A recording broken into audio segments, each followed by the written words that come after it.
کہ بیوی بندے کے اوپر کب حرام ہو جاتی ہے؟ یہ بھی بڑا ضروری سوال ہے جو برے صغیر کے اندر پایا جاتا ہے. اور یعنی مرد نے اگر کوئی مباشرت کا کوئی ایسا طریقہ اختیار کر لیا یا حیض کے دوران میں مباشرت کر لی یا کچھ بھی کر لیا تو کیا وہ حرام ہو جاتی ہے؟ آپ کہہ سکتے ہیں کہ اب ان کا تعلق ختم ہو گیا ہے، اب حرام ہو گئی ہے؟ ڈاکٹر صاحب، جو اللہ کا دین ہے نا، اللہ کے دین کے اندر 4 چیزوں سے عورت اپنے خامد پر حرام ہوتی ہے. ٹھیک ہو گیا. 5ویں چیز قرآن مجید میں اور پیارے پیغمبر کی سنت میں کوئی نہیں ہے. ٹھیک ہو گیا. ان 4 چیزوں میں سے ایک ہے طلاق. ٹھیک ہو گیا. خامد نے طلاق دے دی اور عورت کی عدت پوری ہو گئی. ٹھیک ہو گیا. طلاق کی عدت کے اندر رجوع نہیں ہوا، جب عدت مکمل ہو گئی تو وہ عورت اس پر حرام ہو گئی. ٹھیک ہو گیا. نمبر 2 ہے خلا. عورت فیملی کورٹ جا کر خلا کر لیتی ہے. ٹھیک ہو گیا. جب خلے کی ڈگری جاری ہو جائے گی، نکاح ان کا ختم ہے اور وہ اس پر حرام ہو گئی. تیسری چیز ہے لیان. ٹھیک ہے.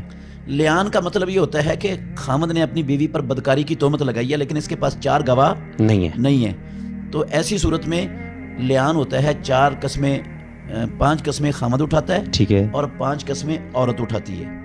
4 قسمیں خامد اس طرح اٹھاتا ہے کہ میں اللہ کی قسم اٹھا کے کہتا ہوں کہ میں سچا ہوں اور یہ جھوٹی ہے، اور 5ویں قسم اٹھا کر کہتا ہے کہ اگر میں جھوٹا ہوں اور یہ سچی ہو، مجھ پر اللہ کا غضب اور اللہ کی لعنت نازل ہو. ٹھیک ہو گیا. پھر اسی طرح عورت 5 قسمیں اٹھاتی ہے.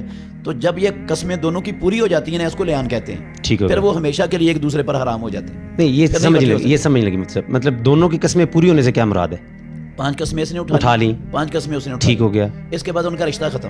یعنی اب وہ بدکاری بشک تھی یا نہیں تھی، رشتہ ختم ہو گیا. رشتہ ختم ہو گیا، یعنی وہ ہمیشہ کے لیے حرام ہو گئی. رجوع نہیں ہو سکتا. رجوع نہیں ہو سکتا. ٹھیک ہے. اور کچھ بھی نہیں ہو سکتا. چوتھی صورت، آخری صورت ہے کہ زوجین میں سے دونوں میں سے کوئی ایک مرتد ہو جائے. ٹھیک ہو گیا. تو پھر وہ ایک دوسرے پر کیا ہو جاتے ہیں؟ حرام ہو جاتے ہیں. اس کے علاوہ اللہ کے دین میں، اسلام میں کوئی اور شکل، کوئی صورت نہیں ہے جس کی وجہ سے بیوی اپنے خامد پر حرام ہوتی ہو.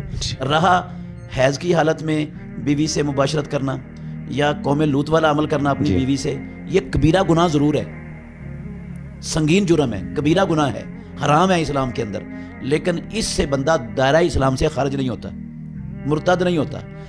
حدیث آئی ہے، رسول اللہ صلی اللہ علیہ وسلم نے فرمایا من اتا امرأتہ حائضا او فی دبرہا فقد کفر بما انزل علی محمد صلی اللہ علیہ وسلم. جو اپنی بیوی سے حیض کی حالت میں آیا یا اس کی دبر میں آیا، قوم لوط والا عمل کیا، اس نے کفر کیا اس چیز کے ساتھ جو اللہ نے محمد رسول اللہ صلی اللہ علیہ وسلم پر اتارا ہے. تو یہ جو کفر کا لفظ رسول اللہ صلی اللہ علیہ وسلم نے بولا ہے، یہ کفر دونا کفر ہے، یہ کفر مخرج من الملہ نہیں ہے. ٹھیک ہو گیا. یہ اسی طرح کا ہے جس طرح رسول اللہ صلی اللہ علیہ وسلم نے فرمایا سباب المسلم فسوق و قتالہ کفر. مسلمان کو گالی دینا نافرمانی ہے اور مسلمان سے لڑنا کفر ہے. اب کیا جو مسلمان سے لڑتا ہے ایک مسلمان، وہ کافر ہو جاتا ہے؟ بالکل ٹھیک ہے. یہ کفر دونا کفر ہے، یعنی وہ والا ملت سے خارج کرنے والا کفر نہیں. وہ کفر نہیں.